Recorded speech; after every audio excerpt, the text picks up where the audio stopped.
नमस्कार बालमित्रांनो, आज आपण आकलन या घटकामधील कविता व कवितेवरील आधारित प्रश्न हा उपघटक अभ्यासणार आहोत.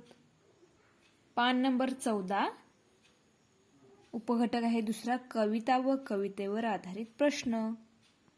आपल्याला स्कॉलरशिपच्या परीक्षेमध्ये एक कविता दिली जाईल आणि त्या कवितेवर आधारित आपल्याला 3 प्रश्न विचारले जातील.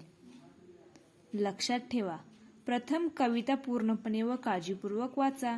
कवितेचा आशय व अर्थ समजून घ्या. कवितेवर किमान 3 प्रश्न विचारले जातील.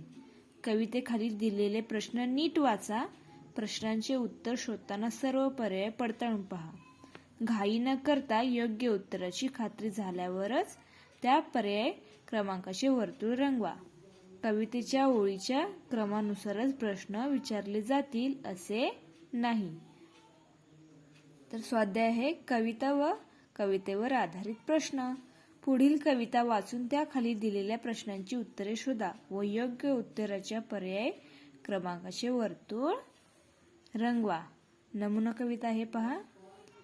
आले आले मेघ, काळे झाले नभ, कुणी कलंडले सांगा, मेघा अमृताचे कुंभ. चातके टिपली, मोक्तिके चोचित, थैथै नाचे आज, मन मयूर खुशीत. विरले उसासे गळत्या सरीत, मुक्तिकेसी गंध फुटे, रावा घुमतो डोलीत. वाहते अमृत, खळाळती ओघ, आले आले तैसे गेले, सारे उडून या मेघ. ही काय एक कविता आहे. तर ही कविता तुम्ही काय करायचं आहे तर व्यवस्थित वाचायची आहे. त्याचा आशय तुम्ही समजून घ्यायचा आहे.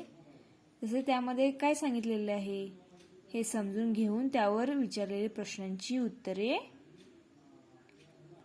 योग्य पर्याय पडताळून पाहायचे आहे. नंतर तुम्हाला हे वर्तुळ रंगवायचे आहेत.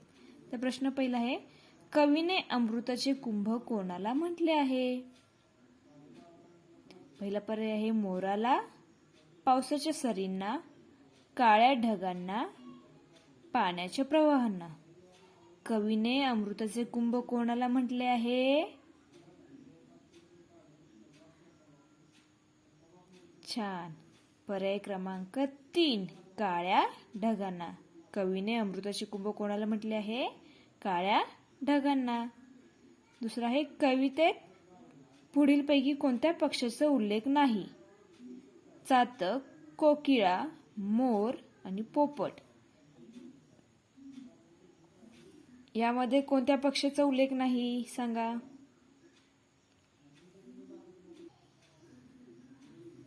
या कवितेत कोणत्या पक्ष्याचा उल्लेख नाही? चातक हा एक पक्षी आहे. तसेच मयूर म्हणजे कोण तर मोर आणि रावा, रावा म्हणजे कोण? पोपट. तर कोणत्या पक्ष्याचा उल्लेख नाही? कोकिळा. पर्याय क्रमांक 2. तर तुम्हाला हे वर्तुळ 2 नंबरचे वर्तुळ तुम्हाला काय करायचं आहे? रंगवायचे आहे. तिसरा प्रश्न आहे, वरील कवितेत कशाचे वर्णन केलेले आहे? वरील कवितेत कशाचे वर्णन केले आहे?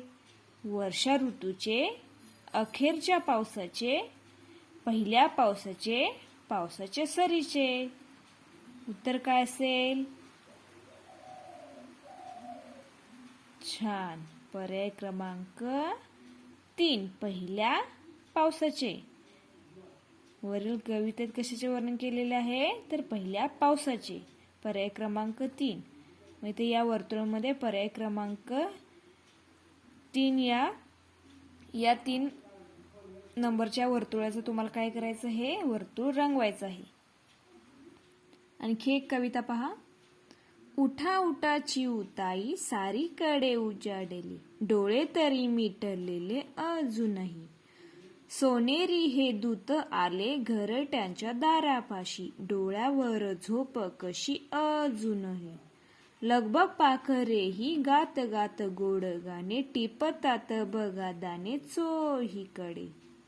झोपलेल्या अशा तुम्ही आणायचे मग कोणी, बाळासाठी चारा पाणी चिमुकल्या.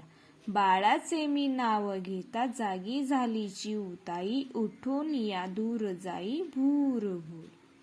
तर ही जी कविता आहे या कवितेवर 3 प्रश्न विचारले आहेत. त्या प्रश्नांची उत्तरे तुम्ही द्या. पहिला प्रश्न आहे, कवितेतील वर्णनावरून गोड गाणे कोण गात आहे? कवितेतील वर्णनावरून गोड गाणे कोण गात आहे?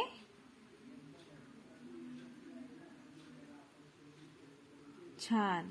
पर्याय क्रमांक 2 पाखरे. तर हे 2 नंबरचे जे वर्तुळ आहे हे वर्तुळ तुम्हाला रंगवायचं आहे.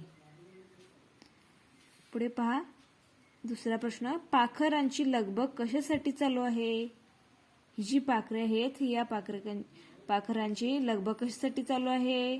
दूर दूर उडून जाण्यासाठी, लवकर उठण्यासाठी, दाणे टिपण्यासाठी, बाळांसाठी चारा पाणी आणण्यासाठी. उत्तर काय असेल? पर्याय क्रमांक 3 दाणे टिपण्यासाठी. मग इथे हे 3 नंबरचे जे वर्तुळ आहे वर्तुळ तुम्हाला काय करायचं आहे? रंगवायचं आहे. तिसरा प्रश्न आहे, कवितेत सोनेरी दूत कोणाला म्हटले आहे?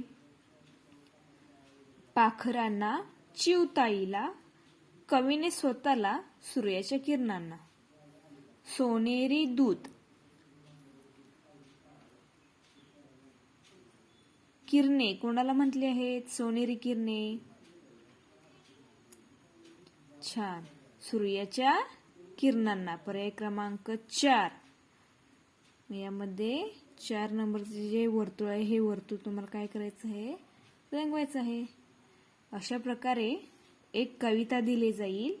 ती कविता आपण व्यवस्थित पूर्णपणे काळजीपूर्वक वाचायची आहे आणि त्यावर विचारलेले जे 3 प्रश्न आहेत त्या प्रश्नांची उत्तरे प्रश्न नीट वाचून त्याचा योग्य पर्याय पडताळून पाहून मग ते पर्यायाची वर्तुळे तुम्हाला रंगवायची आहेत. धन्यवाद.